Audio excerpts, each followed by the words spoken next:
প্রিয় দর্শক, দেশে বিদেশে যে যেখানে বসে দেখছেন সবাইকে স্বাগত জানাচ্ছি এনটিভিতে সরাসরি সম্প্রচারিত অনুষ্ঠান, আলোচনামূলক অনুষ্ঠান। এই সময় আমরা অনুষ্ঠানের শুরুতেই দিনের গুরুত্বপূর্ণ যে সংবাদগুলো আছে সেগুলো একটু জানানোর চেষ্টা করব। মার্কিন সহকারী পররাষ্ট্রমন্ত্রী, যিনি দক্ষিণ এবং মধ্য এশিয়া বিষয়ক, তিনি সফর করছেন। তার সফরে আজকে ছিল প্রধান দিন এবং এই দিনে তিনি পররাষ্ট্রমন্ত্রীর সঙ্গে সাক্ষাৎ করেছেন এবং সেখানে সাক্ষাৎ শেষে তিনি বলেছেন যে গত নির্বাচনী ইস্যুকে পেছনে ফেলে সামনের দিকে তাকাতে চায় তার দেশ যুক্তরাষ্ট্র, এবং একই সঙ্গে তিনি এটিও বলেছেন যে সুষ্ঠু নির্বাচন এবং সহিংসতাপূর্ণ নির্বাচনের জন্য গত নির্বাচনে বাংলাদেশের সঙ্গে তার দেশ কাজ করতে চেয়েছে এবং করেছে, এবং সেটিকে বাদ দিয়ে এখন সামনে সম্পর্ককে এগিয়ে নিয়ে যেতে চায়। যদিও এটি প্রসঙ্গে পররাষ্ট্রমন্ত্রী হাসান মাহমুদ তিনি বলেছেন যে তার ফলপ্রসূ আলোচনা হয়েছে এবং আলোচনা প্রসঙ্গে তিনি এটিও বলেছেন যে অর্থনৈতিক ক্ষেত্রে তারা সহায়তা করবে এবং জিএসপি সুবিধা ফিরে পাওয়ার জন্য কিছু তারা শর্ত কিংবা কিছু কথা হয়েছে, সেটি হলে হয়তো হবে। যদিও বিএনপি মহাসচিব মির্জা ফখরুল ইসলাম আলমগীর তিনি রাতে আজ বলেছেন যে বাংলাদেশের গণতন্ত্র, মানবাধিকার এবং সুষ্ঠু নির্বাচনের পক্ষে মানে মার্কিন যুক্তরাষ্ট্রের অবস্থান আগের অবস্থানেই তারা অনড় আছে, এবং তিনি একই সঙ্গে বলেছেন পশ্চিমা বিশ্বসহ মার্কিন যুক্তরাষ্ট্রের আগের নীতিতে অনড় থাকলেও এটিকে নিয়ে সরকারের পক্ষ থেকে মিথ্যাচার করা হচ্ছে।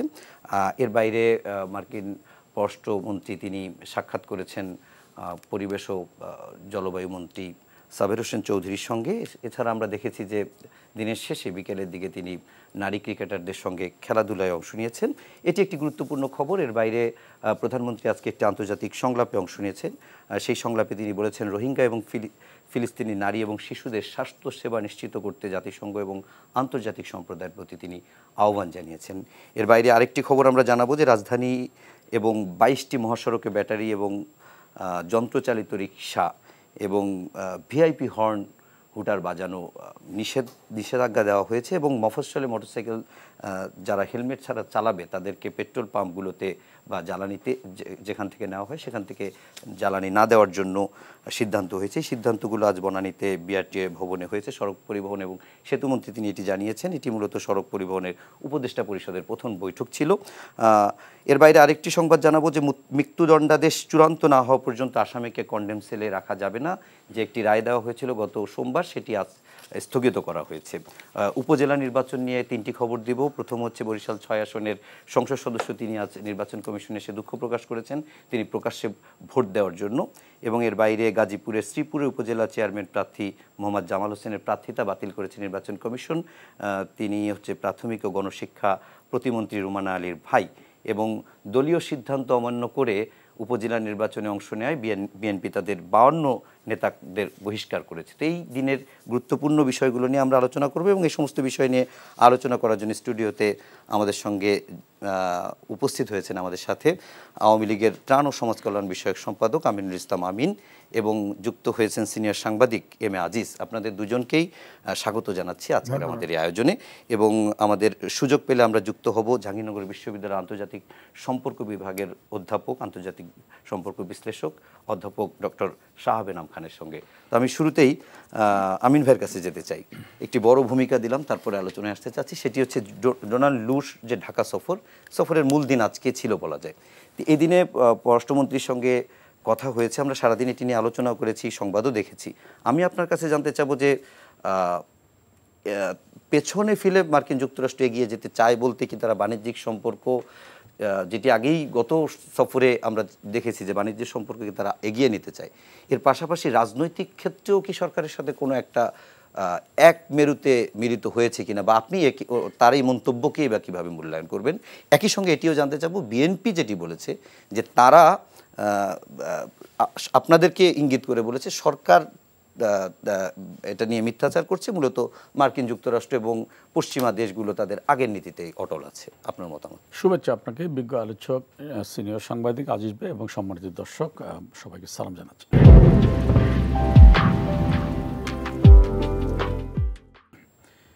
দেখুন, ডোনাল্ড লো অথবা মার্কিন সরকারের কোনো মুখপাত্রের বাংলাদেশে এটি প্রথম সফর নয়।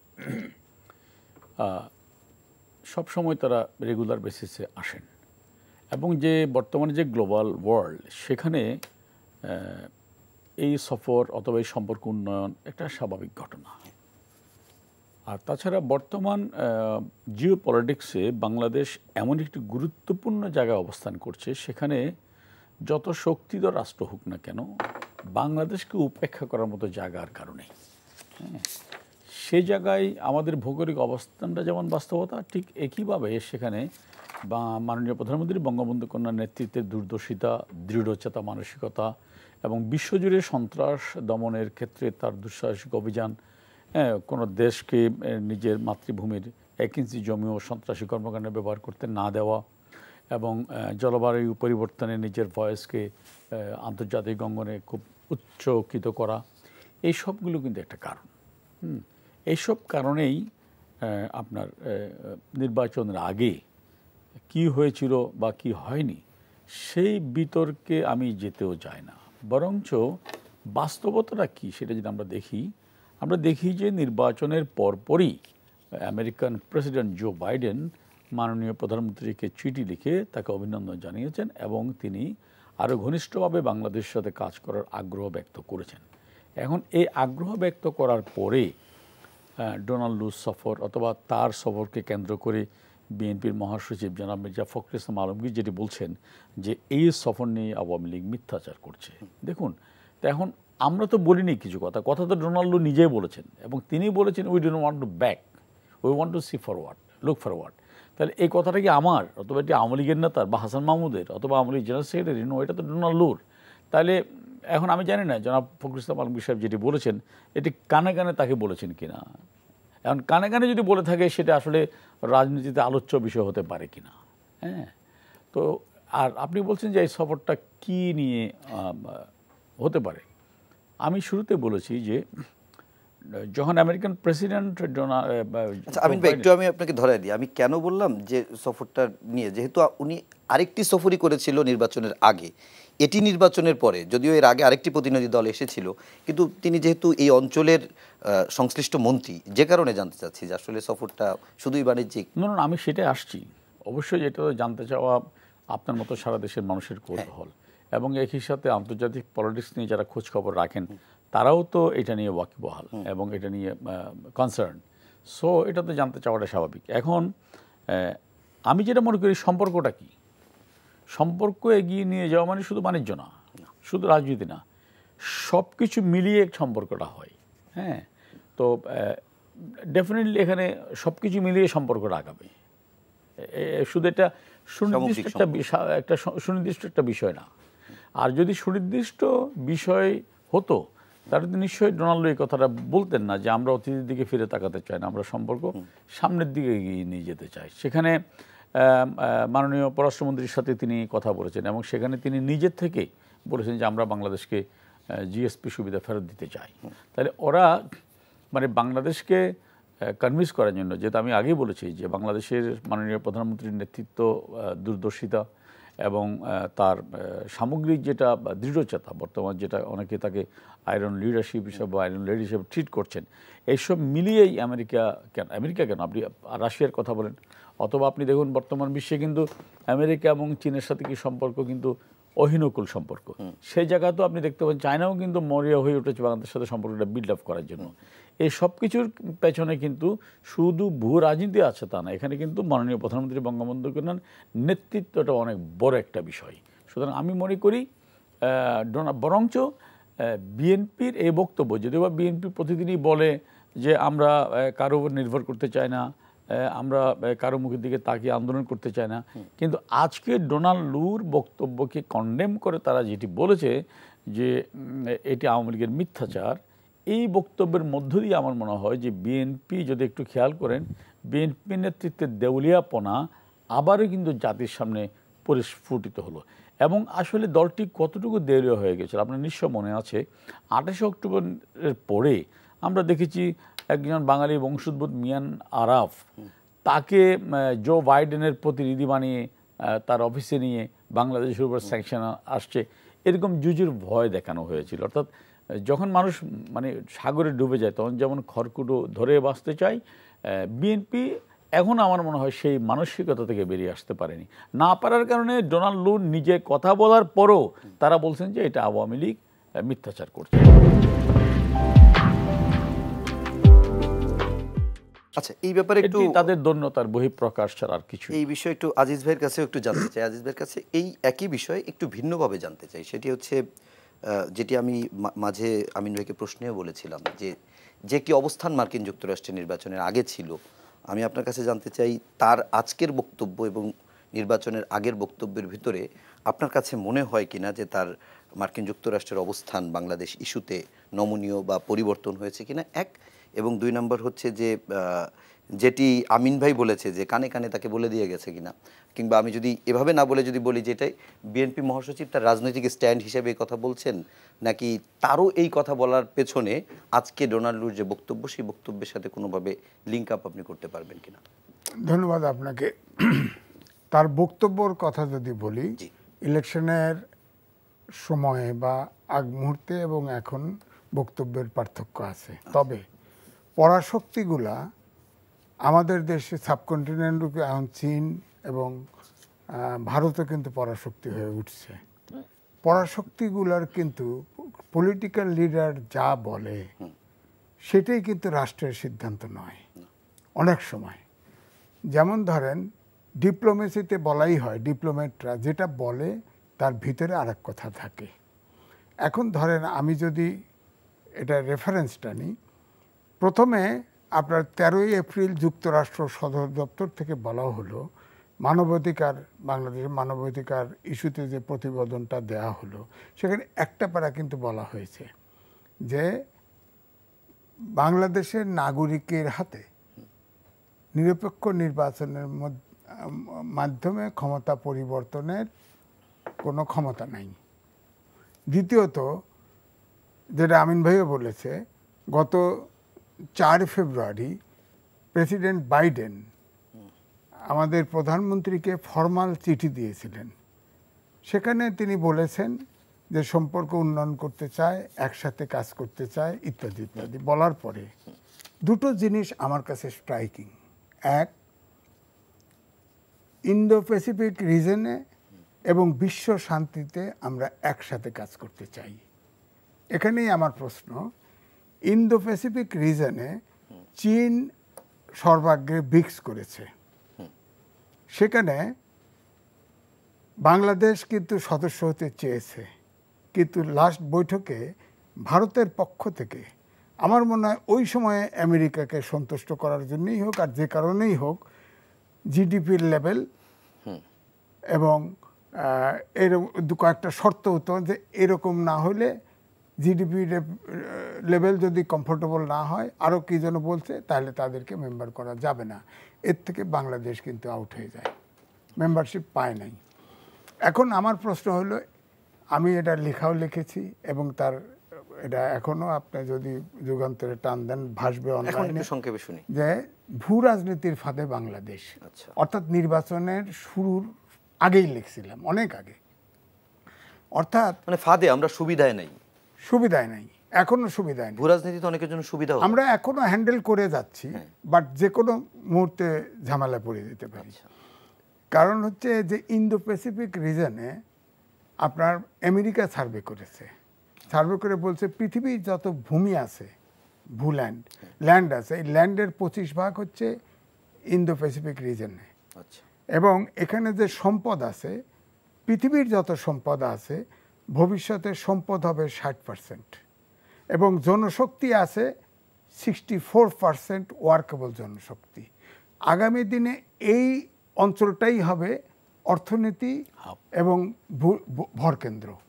সুতরাং এটা চীন লয়ে যাচ্ছে, এটা হতে দেওয়া যাবে না, বাংলাদেশকে তার সাথে চায়।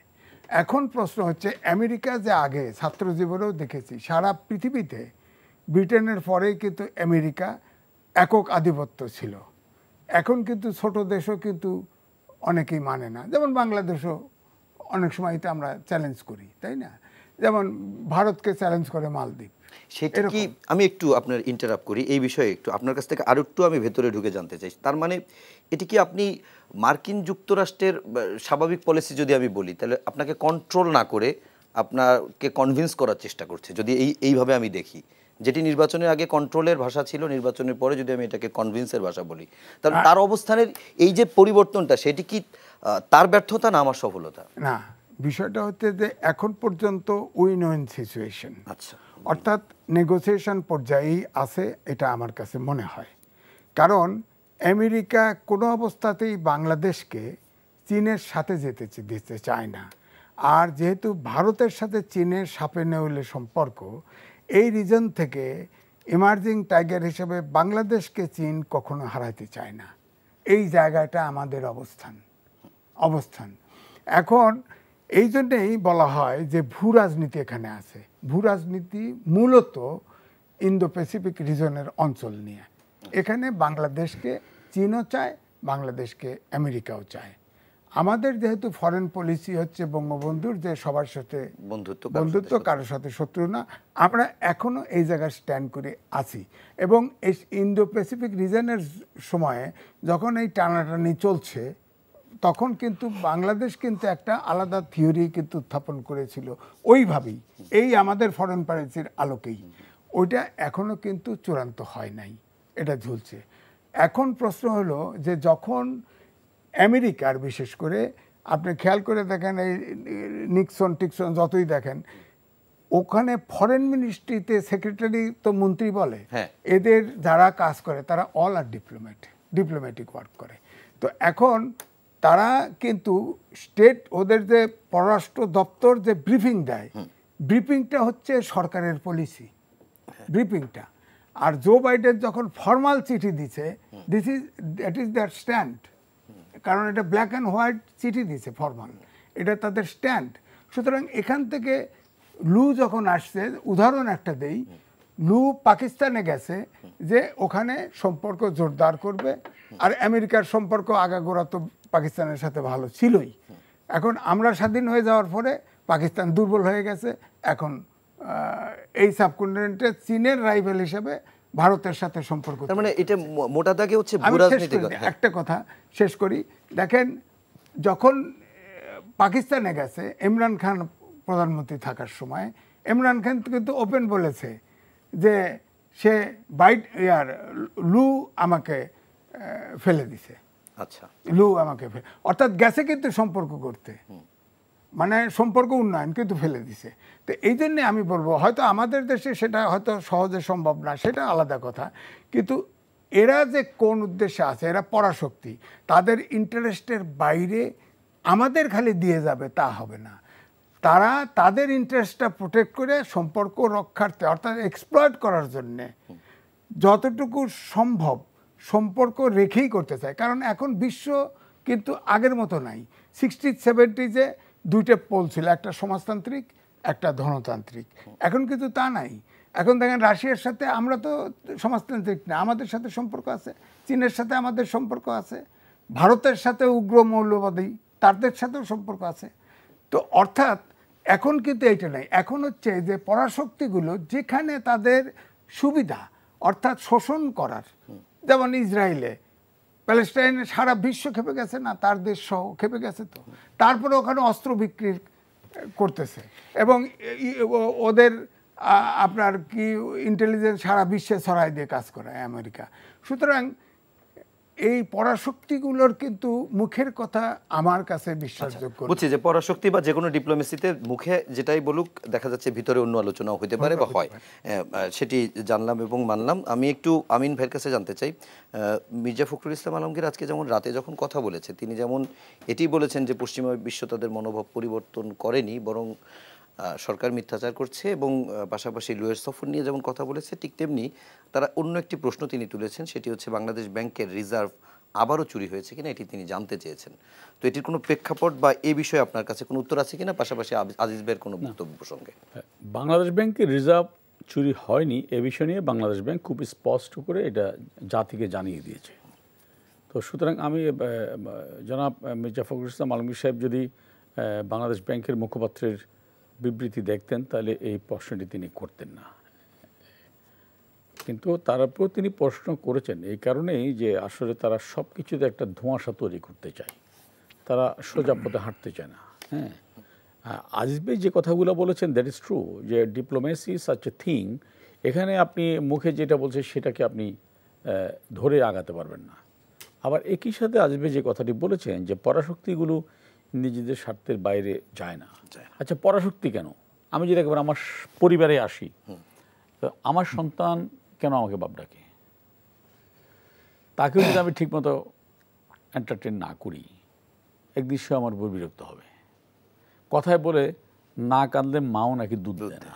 তাহলে এখন সেই জায়গায় দাঁড়িয়ে পৃথিবীতে এমন কোন রাষ্ট্র আছে যে রাষ্ট্র যে কোনো কারণ ছাড়াই আরেকটি রাষ্ট্রের পক্ষে দাঁড়াবে? হ্যাঁ, অনেক সময় মানবিক কিছু সাহায্য সহযোগিতা আসতে পারে, স্বার্থের বাইরে যেমন আমরা যে ইসরায়েলে এত বিপদের মধ্যে আমরা গরিব রাষ্ট্র হওয়ার পর তাদের জন্য ত্রাণ পাঠিয়েছি। আবার আমেরিকাও দেখেন ইসরায়েলে মানবাধিকার বা মানবতা কতটুকু কলঙ্কিত হতে পারে, ভুলুণ্ঠিত হতে পারে, অপমানিত হতে পারে, সেটিতে ইসরায়েলিরা এখন ফিলিস্তিনে সেই প্রমাণ দিয়ে যাচ্ছে। এবং আজিজ ভাই যেমনটি বললেন যে ওদের জনগণও এটার উপরে ক্ষিপ্ত হতে হতে এমন পর্যায়ে গিয়েছে যে গত কয়দিন আগে দেখলাম যে আমেরিকাতে ইউনিভার্সিটির স্টুডেন্টসরা তাদের সমাবর্তন উৎসবে প্রত্যাখ্যান করেছে, আমরা এখানেই যাব না। তারপরেও কি আমেরিকার সেদিকে কোনো ভ্রুক্ষেপ আছে? বরং সেখানে আজকে তারা যেমন মানবাধিকারের কথা বলে, আপনি দেখুন সেখানে আমরা দেখছি যে পুলিশ কি ভয়ঙ্করভাবে যারা বিক্ষোভ করছে তারা একেবারে তাদের হাতে ফুল এবং প্ল্যাকার্ড ছাড়া কিচ্ছু নেই। তারা বাংলাদেশের আন্দোলনকারীদের মতো পুলিশের গাড়িতে একটা পাথর মারা, পিটিয়ে মারা বহুত দূরের বিষয়, একটা পাথর মারা অথবা একটা বকা দেওয়া, গালি দেওয়া দূরে থাক, ওরা একদম ওদিকে তাকাইও নাই। হ্যাঁ, ওরা নাচ করতেছে, গান করতেছে, কথা বলতেছে, তালি মারতেছে। এর মধ্যে ইভেন একজন ইউনিভার্সিটির শিক্ষিকা যে বারবার বলছে আমার টিচার হিয়ার, তারপর তাকে কিভাবে চ্যাং দোলা করে গ্রেপ্তার করেছে সেগুলো দেখেছেন। তো হাসি পায় যখন তারা আবার মানবাধিকারের কথা বলে, মানবতার কথা বলে। মার্কিন যুক্তরাষ্ট্রের যে ফিলিস্তিনের পক্ষে বা ইসরায়েলের বিপক্ষে যে আন্দোলন হচ্ছে এবং সেখানে পুলিশের যে ঘটনা সেটি, এবং আপনি যে বক্তব্য দিচ্ছিলেন এর পাশাপাশি আরও একটি বিষয় জানতে চাবো, সেটি হচ্ছে প্রধানমন্ত্রী আজকে রোহিঙ্গা এবং ফিলিস্তিনি নারী শিশুদের স্বাস্থ্যসেবা নিশ্চিত করতে জাতিসংঘ সহ আন্তর্জাতিক সম্প্রদায়ের প্রতি আহ্বান জানিয়েছেন। হ্যাঁ, আমি ফিলিস্তিনিদের উপর নিপীড়ন এবং নির্যাতন, মানবাধিকার লঙ্ঘন, অথবা মানবাধিকার লঙ্ঘন এটা বলা যায় না, এটা মানবাধিকারকে একেবারে ধূলিসাৎ করে দিয়েছে। হ্যাঁ, তো এই উদাহরণটা আমি এই জন্য এনেছি। তারপরও কি আমেরিকা তাদের স্বার্থের জন্য ইসরায়েলের বিরুদ্ধে কোনো পদক্ষেপ নিচ্ছে না? যে আজিজ ভাই বলছেন যে গোপন অস্ত্র দিচ্ছে, কেন? তাদের স্বার্থ রক্ষার জন্য। তো এটা দুনিয়ার খেলা। এখন এর মধ্য দিয়ে আপনি যখন কোয়ালিফাইড লিডারশিপ থাকবেন, আপনার যখন নেতৃত্বের যোগ্যতা থাকবে, মেরুদণ্ড থাকবে, হ্যাঁ, আপনি যখন মাথা উঁচু করে দাঁড়াতে পারবেন, তখন কিন্তু চাইলেই যে কাউকে দিয়ে নিজের স্বার্থকে জলাঞ্জলি দেওয়া যায় না। যেমনটি আজিজ বলছিলেন যে পাকিস্তানের সাবেক প্রধানমন্ত্রী ইমরান খান নিজে অভিযোগ করেছেন যে ডোনাল্ড লুর কারণে আমি ক্ষমতাচ্যুত হয়েছি। হ্যাঁ, যদি সেটি ডেফিনেটলি ওনার কাছে প্রমাণ আছে, নাহলে তো বলতেন না। কিন্তু আবার একই সাথে এটাও সত্য, হয়তো ডোনাল্ড লুর কথায় বা ধমকে ভয়ে পাকিস্তানের মেশিনারিজগুলো, অর্থাৎ পাকিস্তানের যারা পাওয়ার হাউসগুলো নম করে তার কথা মেনে নিয়েছে, কিন্তু পাকিস্তানের জনগণ মানেনি। পাকিস্তানের জনগণ মানেনি বলেই ইমরান খান যেন নির্বাচনে অংশ নিতে না পারে, সেজন্য তাকে দ্রুততম সময়ের মধ্যে তোষাখানা মামলায় 27 বছরে দণ্ডিত করা হলো। আবার তার স্ত্রী, যার কোনো রাজনৈতিক সংস্রব নেই, তাকেও কিন্তু জেল দেওয়া হলো,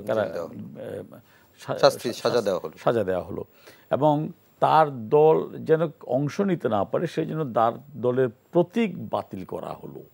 এবং প্রতীক বাতিল করার পরে যখন তার সমর্থকরা স্বতন্ত্র প্রার্থী হিসাবে নমিনেশন পেপার সাবমিট করলেন, আমরা দেখলাম যে তার অনেকগুলো সমর্থককে গ্রেপ্তার করা হয়েছে এবং অনেকের প্রার্থিতা বাতিল করা হয়েছে। তারপরে যখন নির্বাচনের পরে দেখলো যে না, জনগণ ইমরান খানের পক্ষে, তখন তারা কী করলো, 18 ঘন্টা নির্বাচনের ফলাফল ঘোষণা করা বন্ধ রাখলো।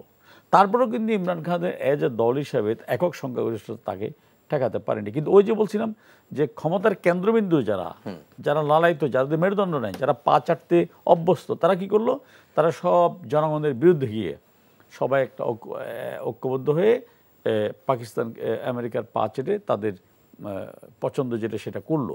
কিন্তু এই জায়গায় হচ্ছে বাঙালিদের আপনার স্বাতন্ত্র্যবোধ অথবা ব্যক্তি স্বাধীনতা বা দৃঢ়চেতা, স্বাধীনচেতা মনোভাব। নিশ্চয় আপনার মনে আছে 71-এর মহান মুক্তিযুদ্ধ আমরা কি দেখেছি? আমরা দেখেছি যে আমেরিকা আমাদের দেশে 7ম নৌবহর পাঠিয়েছিল যেন আমরা পাকিস্তানের পক্ষে, কিন্তু তা বলি কি আমরা ভয়ে পালাইনি। এদেশের জনগণ এবং সেই সময় নেতৃত্ব, বঙ্গবন্ধুর নেতৃত্বের সরকার, আমরা সেটা প্রতিরোধ করে, আমরা জীবনপণ যুদ্ধ করে রক্তের এক বহতা নদী পেরিয়ে আমরা স্বাধীনতা অর্জন করেছিলাম।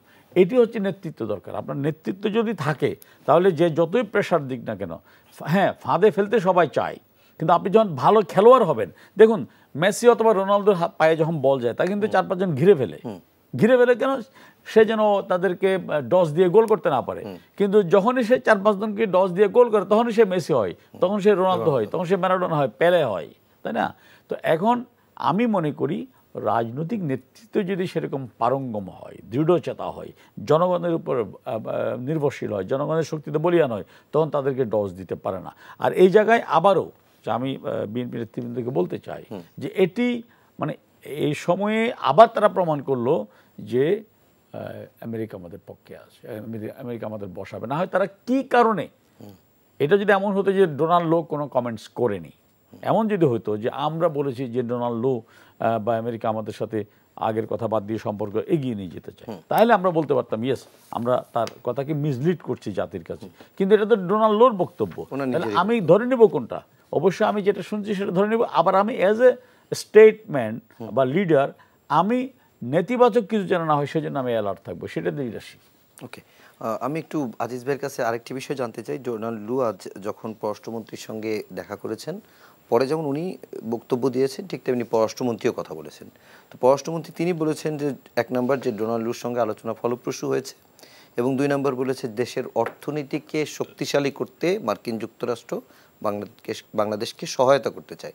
এবং তৃতীয় আরেকটি বিষয় বলেছে যে যুক্তরাষ্ট্র জিএসপি সুবিধা কিছু শর্ত সাপেক্ষে ফিরিয়ে দিতে সম্মত হয়েছে। আমার এই 3 নম্বর জায়গাটি নিয়ে আপনার কাছে একটু প্রশ্ন, সেটি হচ্ছে যে জিএসপি সুবিধা আমরা দেখেছি যে সেই একেবারে প্রথম সরকারের মেয়াদ শেষ হওয়ার পরপরই এটা বা ওই সময় বাতিল হয়, সম্ভবত 2014 সালের 5 জানুয়ারি নির্বাচনের কিছুদিন পর বা ওরকম সময়। তারপর থেকে এখন পর্যন্ত এটি চালু হয়নি। কিন্তু আজকের বক্তব্য কিংবা আরও একটি যদি আমি বলি যে সংসদেও সম্ভবত বাজেট অধিবেশনে শ্রম আইন নতুন সংশোধন আকারে পাশ হবে।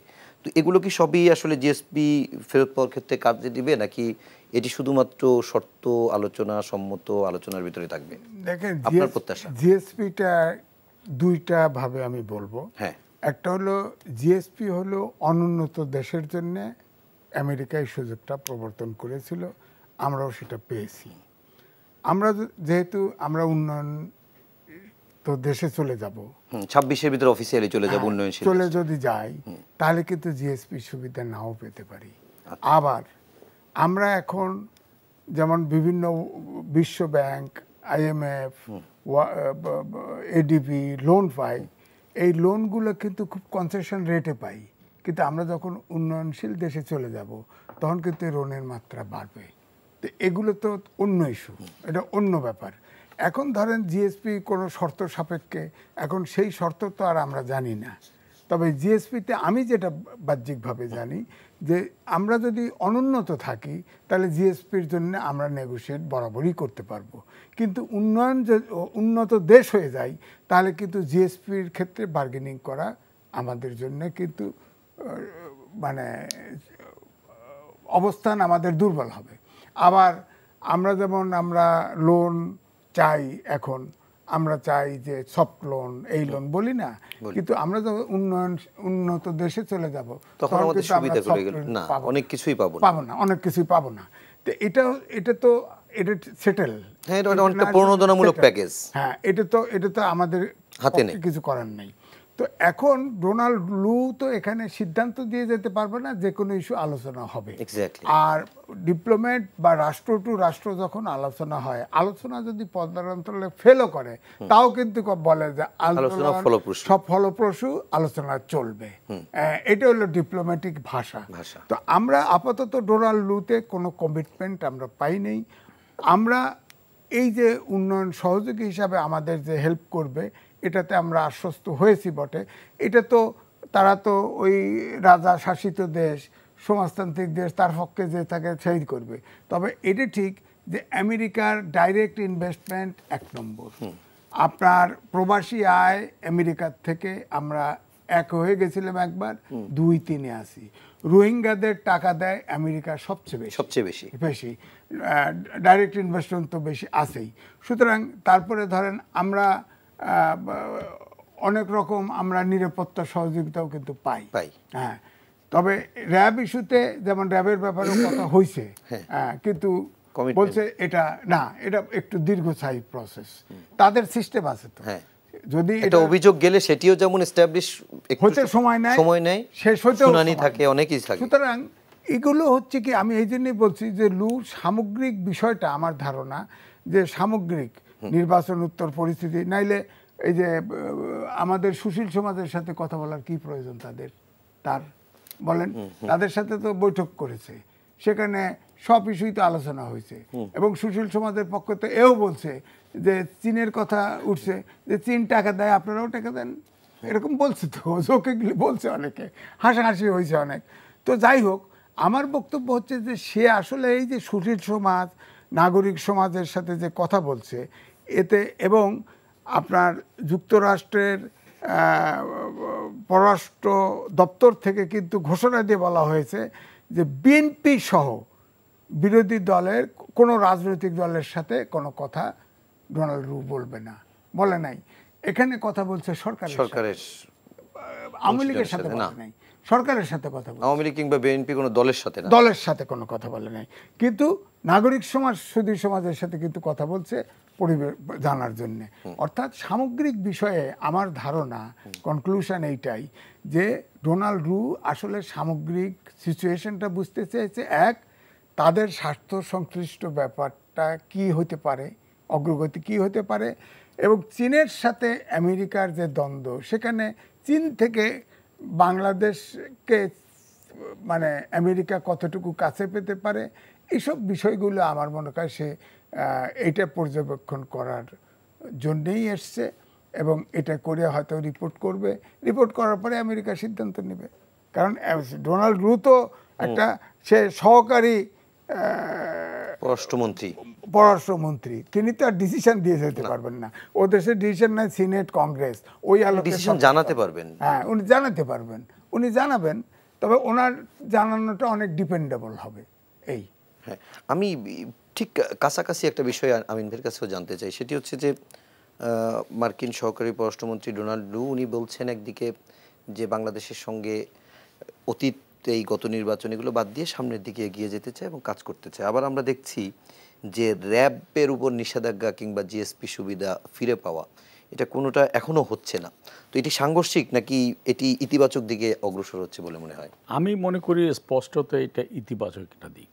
হ্যাঁ, কারণ উনি আজকে মাননীয় পররাষ্ট্রমন্ত্রীর সাথে আমার কথা হয়েছে এখানে আসার আগে, তিনি বলেছেন যে, এবং র্যাবের প্রসঙ্গটা উঠেছে, এবং তিনি বলেছেন যে হ্যাঁ, এটা আমাদের একটা প্রসিজিওর আছে, যেমনটা আজিজ ভাই বলছিলেন, এটাতে কারো একক সিদ্ধান্ত এটা আমি করতে পারি না, আবার দেওয়ার আগেও একটা বড় প্রক্রিয়ার ভিতর, বড় প্রক্রিয়া, এবং তাদের কাছে কন্টিনিউয়াসলি মিস ইনফরমেশন যাচ্ছিল। এবং আবার তারা কিন্তু এটাও স্বীকার করেছে যে র্যাব এখন উন্নতি করেছে, এটাও কিন্তু বাস্তব, এটাও স্বীকার করেছে যে ইনফরমেশনের উপর আমাদের এটা হয়েছিল সেই জায়গা থেকে র্যাব অনেক উন্নতি হয়েছে, এটা তারা বলছে বারবার। আমি একটা জিনিস বলি আপনাকে, মানে রিলেশনটা কি, আপনি দেখুন চায়নার সাথে আমেরিকার এখন পৃথিবীতে বলা যেতে পারে যে মানে স্নায়ু যুদ্ধ বলেন বা অর্থনৈতিক যুদ্ধ বলেন, সবচেয়ে বড় যুদ্ধ কিন্তু চায়নার সাথে আমেরিকার। আবার একই সাথে চায়নার সাথে কিন্তু এখন যদি বলা হয় ইন্ডিয়ার সবচেয়ে বড় অপোনেন্ট তাহলে কিন্তু চায়না।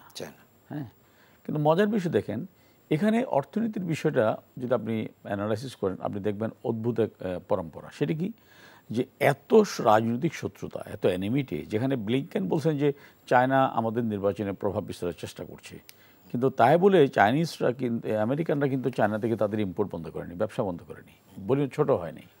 আবার একইভাবে আপনি ইন্ডিয়া চায়নার সাথে দেখেন, যত ধরনের ওদের ইন্টারনাল ব্যবসার জন্য চায়না থেকে ইম্পোর্ট করতে হয় বা এক্সপোর্ট করতে হয়, সবই কিন্তু বিরাজমান। এইটাই হচ্ছে বর্তমান পৃথিবীর বাস্তবতা। আপনি যদি আর একটু পেছনে যান, 80-র দশকে ধরেন ভিয়েতনাম থেকে আমেরিকা নির্লজ্জভাবে পরাজিত হয়েছে। হ্যাঁ, এবং সেই ভিয়েতনামের সাথে এখন আমেরিকার সবচেয়ে ভালো সম্পর্ক, এবং ভিয়েতনাম আমেরিকার বিশাল একটি মার্কেট দখল করেছে। এমনও হতে পারে যে ইরানের উপরে আমেরিকান অর্থনীতির নিষেধাজ্ঞা, হয়তো সময় একদিন আসবে দেখা যাবে যে আমেরিকা হয়তো তাদের সবচেয়ে বড় বন্ধু হিসাবে গ্রহণ করেছে। যেমন আমরা দেখছি যে এই রাশিয়ার বিরুদ্ধে খেপানোর জন্য আমেরিকার সার্বিক তত্ত্বাবধানে কিন্তু তালেবান গঠিত হয়েছিল। আবার ইতিহাসের কি নির্মমতা যে সেই তালেবানরাই হয়ে গেল আমেরিকার সবচেয়ে বড় এনিমি, এবং সেখানে তাদের নেতাকে ওরা হত্যা করে ড্রোন দিয়ে হত্যা করে তাকে নদীতে ভাসিয়ে দিল। আবার দেখেন, আবার সেই তালেবানের কাছে তারা ক্ষমতা হস্তান্তর করে আবার লেজ গুটিয়ে পালিয়েছে। তো এই সম্পর্কগুলোকে আপনি কীভাবে ব্যাখ্যা করবেন? এখানে মানে সবসময় স্বার্থ চাইলে যে উদ্ধার করা যায় তাই না, আবার স্বার্থ উদ্ধার না হলে যে সম্পর্ক শেষ হয়ে যায় তাও না। আচ্ছা, একটু সাপ্লিমেন্টারি জিজ্ঞেস করি, যেটি আজিজ ভাই বলছিলেন যে তার এই সফর মূলত তাদের স্বার্থ সংশ্লিষ্ট, যেটির সাথে আপনি আগেও একমত যে সব দেশই তো তার নিজের স্বার্থের জন্যই করবে। আর সেকেন্ড যেটি বলছিলেন যে চায়না ইস্যুতে বাংলাদেশের অবস্থান কি, বা সেটিও একটু অবজার্ভ করার জন্য।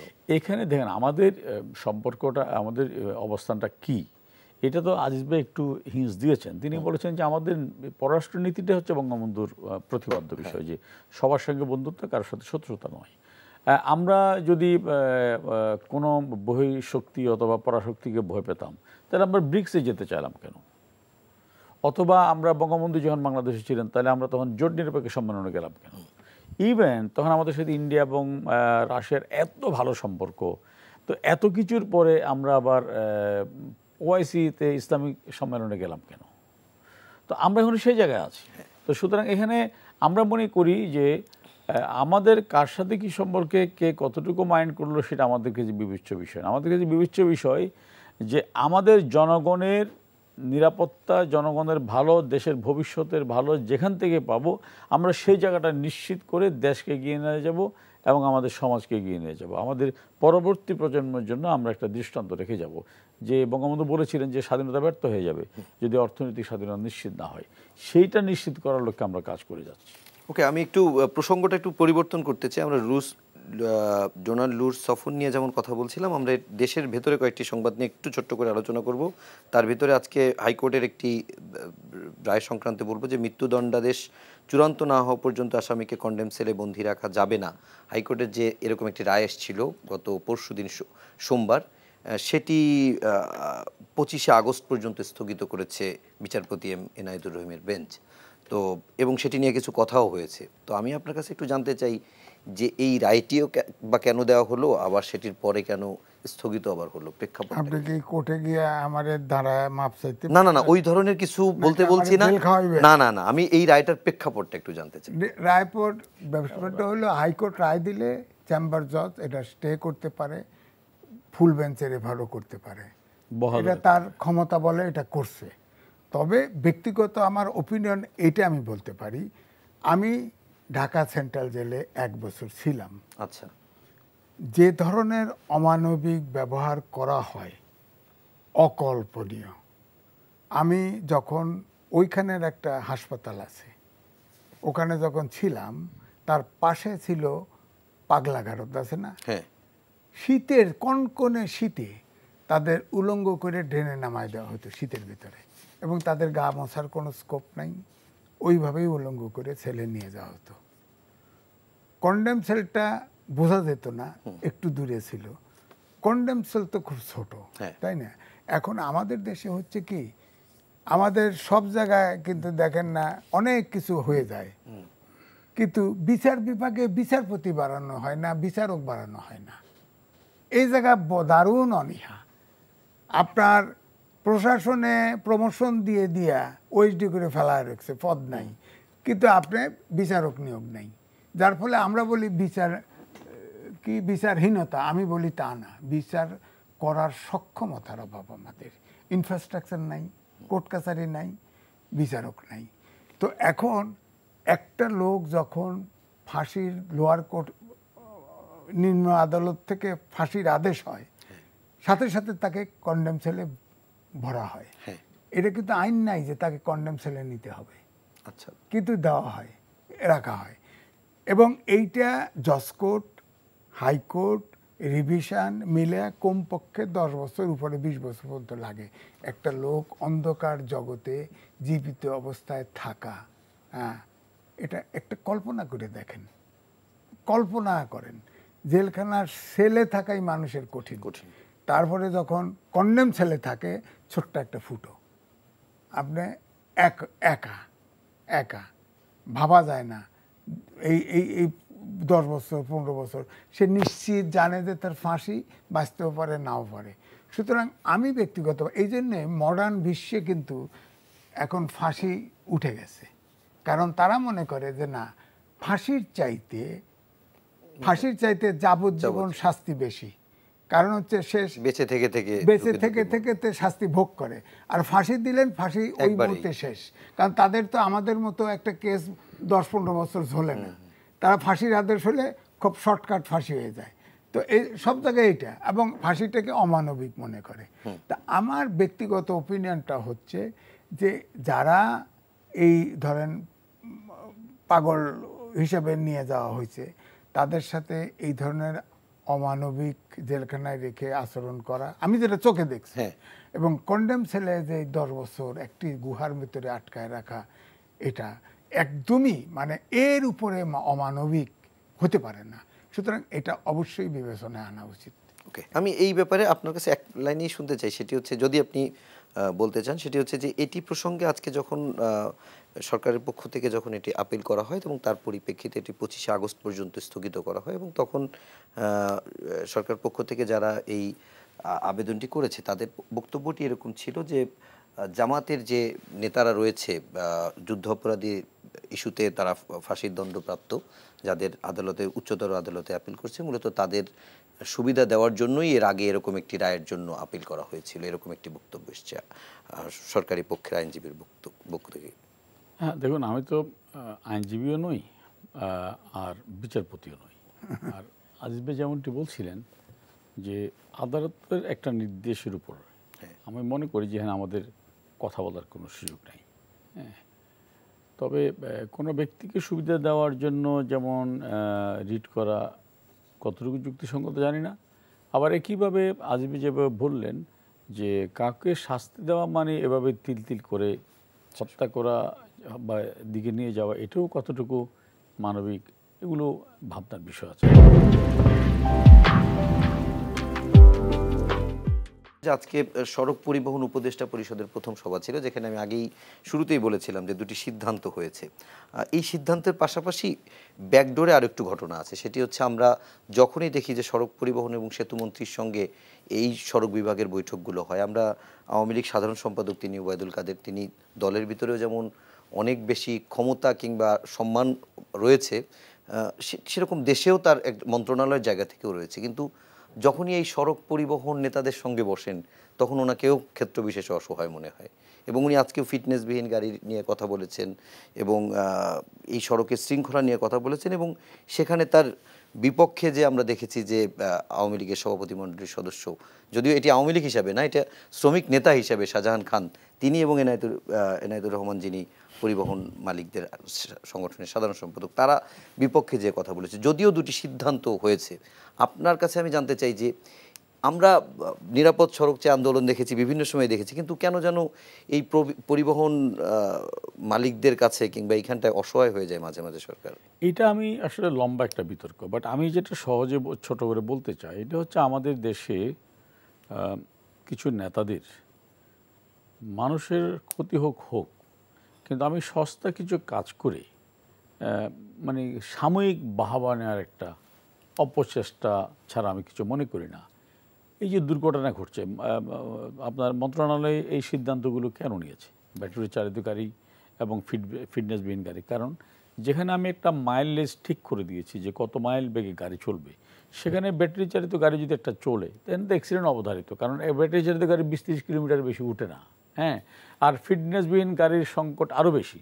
আমরা প্রতিদিন এখন আধুনিক বিশ্বের দিকে যাচ্ছি, আমাদের মহাসড়কগুলোতে 80 কিলোমিটার আজকে স্পিড, হ্যাঁ, এক্সপ্রেসওয়েতে 80 কিলোমিটার স্পিড। তো সেখানে যদি আপনি একটা ফিটনেসবিহীন গাড়ি চলে, সে তো 30-40 বেশি যাবে না, তো অনিবার্যভাবে একটা অ্যাক্সিডেন্ট হবে। অ্যাক্সিডেন্ট মানে একটা মৃত্যু, কান্না, একটা পরিবার নিঃশেষ হয়ে যাওয়া। কিন্তু দুর্ভাগ্যজনক হচ্ছে কি, এইটাকেও মানে কিছু মানুষকে খুশি করার অশুভ মানসিকতা থেকে মনে করে যে আমি যদি এটার বিপক্ষে কথা বলি তাহলে হয়তো এরা, এই শ্রমিকগুলো আমার পক্ষে থাকবে না, তাহলে আমার নেতৃত্ব থাকবে না। এগুলো হচ্ছে ওইসব নেতাদের দীনতা, নেতৃত্বের দীনতা।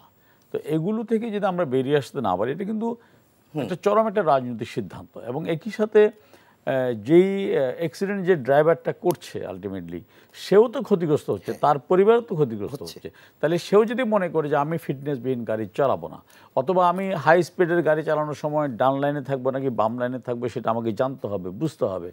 তাহলে তাকে যতই সেও যদি মনে করে আমার জীবনটাও গুরুত্বপূর্ণ, তাহলে আমার জীবন গুরুত্বপূর্ণ, সো আমি এক নাগারে 24 ঘন্টা গাড়ি চালাবো না, আমি 8 ঘন্টা বেশি গাড়ি চালাবো না। কারণ আমি কিন্তু কম্পিউটার না, আমি মানুষ, আমার শরীরে রেস্ট দরকার, যেটা মাননীয় প্রধানমন্ত্রী বারবার বলছেন যে কোনো ড্রাইভার কোনোভাবেই 8 ঘন্টা বেশি গাড়ি চালাবেন না। কিন্তু আমরা দেখি যে না, ড্রাইভারেরও কিছু মুষ্টিমেয় টাকা পয়সার লোভে তারাও মনে করে যে না, আমি একসাথে 3 টিম মেরে আমি এক রাত ঘুমাবো। তো এগুলো কিন্তু প্রত্যেকের জায়গায় সচেতন হওয়া দরকার। এখানে পুলিশের যারা রোড হাইওয়ে পুলিশ যারা আছে স্পেশালি, তাদেরকেও এদের অ্যালার্ট করা দরকার। এবং সবচেয়ে বেশি দায়িত্ব যাদের, শ্রমিক পরিবহন নেতাদের, দুর্ভাগ্যজনকভাবে তারাই সবচেয়ে বেশি ইরেসপন্সিবিলিটির পরিচয় দিচ্ছে, যেটি আমাদের জন্য কারোর জন্য ভালো কোনো ফল বয়ে আনবে না। আচ্ছা, আমরা একেবারে শেষ পর্যায়ে চলে আসছি। একটি বিষয় দুজনের কাছে 1 মিনিট করে জানতে চাবো, তারপরে আমরা অনুষ্ঠান শেষ করব। সেটি হচ্ছে যে এখন রাত 12:30 বাজে, আর 1 ঘন্টা পর বাংলাদেশ ক্রিকেট দল মার্কিন যুক্তরাষ্ট্রের উদ্দেশ্যে রওনা দিবেন, এবং তারা তার আগে সংবাদ সম্মেলন করেছে এবং সেখানে বলেছে যে হাতুড়ি সিং, যিনি বাংলাদেশ দলের কোচ, প্রধান কোচ, তিনি বলেছে যে প্রথম পর্বের গ্রুপ পর্বের বৈতরণী পার হওয়াটাই তাদের প্রথম টার্গেট। তো বাংলাদেশের এই টি-20 নিয়ে যেমন আমরা দেখেছি যে কেউ বাদ পড়েছে, কেউ পড়েনি, এই বিতর্ক বা এই আলোচনা থাকবে, কিন্তু কতটুকু আশাবাদী বা শুভকামনা থাকবে? দেখেন, বাংলাদেশ ক্রিকেটের জন্য, আমাদের ক্রিকেট টিমের জন্য সারা পৃথিবী কিন্তু পরিচিত, কিন্তু এখনো আমি ক্রিকেট কোন পার ভালো খেলবে, কখন খারাপ খেলবে, এটি কিন্তু আমার মনে হয় স্ট্যাটিক অবস্থায় আসতে পারেনি। হঠাৎ করেই ভালো খেলছে, হঠাৎ করেই খারাপ খেলছে। তবে অবশ্যই বাংলাদেশের টিম হিসেবে ভালো করুক, এটাই তো আমাদের প্রত্যাশা, এটাই আমি আকাঙ্ক্ষা করব। এটাই আমিন ভাইয়ের কাছেও বিষয় জানতে চাই। না, আপনাকে ধন্যবাদ। আপনি একটা ব্যতিক্রমী বিষয় নিয়ে এসেছেন, সে কারণে অনেকে আসলে আলোচনাগুলো করতে চায় না, শুধু রাজনীতির মধ্যে থাকে। প্রথমত, বাংলাদেশ ক্রিকেট টিমের জন্য আমাদের অনিশেষ শুভকামনা। কারণ ফাইনাল আমি বাংলাদেশকে ভালোবাসি, বাংলাদেশের মানুষ যেখানে যায় বাংলাদেশের পক্ষে আছে। হারলো বাংলাদেশ, একদম জিতলো বাংলাদেশ। আর ক্রিকেটে যে জায়গা স্বীকার করার জায়গা নেই যে ক্রিকেট আমাদের বাংলাদেশকে নতুন করে ব্র্যান্ডিং করেছে, সারা বিশ্বে পরিচিতি দিয়েছে। এবং সেখানে একই সাথে একটি বাস্তবতা মানতে হবে, ওয়ান ডে ক্রিকেটে বাংলাদেশ এমন একটা শক্তিশালী অবস্থানে আছে যে তারা যে কোনো দিন পৃথিবীর যে কোনো বড় টিমকে হারাতে পারে। কিন্তু দুর্ভাগ্যজনকভাবে আমরা টি-20 এবং টেস্টে কিন্তু সেই জায়গাতে পৌঁছতে পারি। একদম। তো সেই জায়গাটাই পৌঁছতে পারেনি। এটা ডেফিনেটলি হয়তো একদিনও হবে না। সো আমি খুব হতাশাবাদী নই। আমি মনে করি যে আমাদের দামাল ছেলেরা, তারা বাংলাদেশের 18টি মানুষের যে স্বপ্ন, সেই স্বপ্নে অবশ্যই আঘাত হানবে না। তারা চেষ্টা করবে তাদের সর্বোচ্চটা দিয়ে। আমরা বলছি না যে তোমরা চ্যাম্পিয়ন হয়ে এসো, হ্যাঁ, এটা আমরা আশা করি যে তারা আমাদের প্রত্যাশা বা আমাদের স্বপ্নটাকে ভেঙে চুরে একেবারে শেষ করে দিবেন না, এটা আমাদের প্রত্যাশা। এবং তাদের জন্য অনেক অনেক দোয়া থাকলো। অনেক অনেক ধন্যবাদ আমিনুল ইসলাম ভাই এবং এম এ আজিজ ভাই, আপনাদের দুজনকে। আমরাও তাদের সঙ্গে প্রত্যাশা করি যে বাংলাদেশের যে ক্রিকেট দল, যারা বাংলাদেশের মুখে সবচেয়ে বেশি উজ্জ্বল করে এবং বহির্বিশ্বে বাংলাদেশের সবচেয়ে বড় সাফল্যের মুকুট যাদের মাথায়, সেই বাংলাদেশের পোস্টার বয় বাংলাদেশের টাইগাররা, তারা মার্কিন যুক্তরাষ্ট্রে ভালো খেলবে এবং গ্রুপ পর্ব অতিক্রম করবে এবং আমাদের সবারই প্রত্যাশা থাকবে ভালো করবে।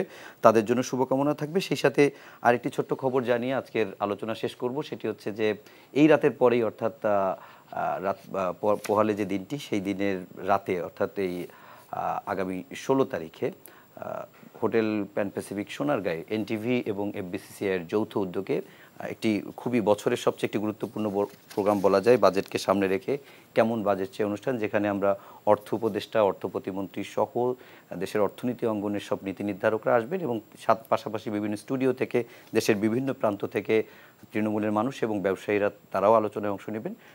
সরাসরি সেটি এনটিভিতে আগামীকাল রাত 8টা 10 মিনিটে প্রচারিত হবে। সেটি আপনারা দেখবেন, সেই প্রত্যাশা থাকবে এবং সবাই ভালো থাকবেন। সবাইকে আবারও শুভেচ্ছা জানিয়ে শেষ করছি। শুভরাত্রি।